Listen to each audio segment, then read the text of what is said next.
The police response to protests in Ferguson has received national attention, and much of it negative. Critics say the scene looks like something out of a war zone, with officers using tanks and combat armor.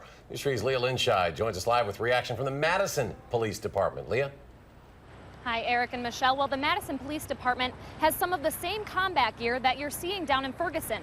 But the police chief says here, it's not the first strategy they turn to. Watching the events in Ferguson unfold hundreds of miles away, Madison Police Chief Michael Koval says there are lessons to be learned for law enforcement. These are those teachable moments that we should all take some stock from. Here in Madison, the steps to avoid similar situations are put in place years in advance.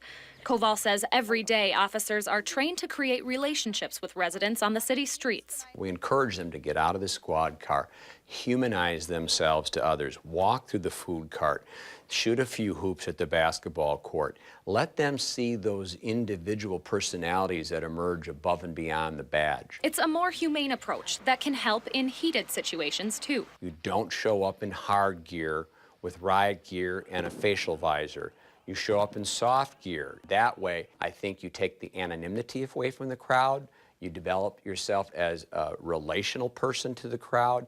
And in that sense, you're less likely to see these things go more viral in terms of the proclivity to violence. As violence continues in Ferguson, Koval says here in Madison, there's a time and a place to use force. But before his officers break out the combat gear, a softer approach comes first. This is the time more than ever that you have to urge your officers to get out of their squad cars, do more foot patrol than ever, engage our constituents, and understand that this is a very different picture than what we see occurring down south.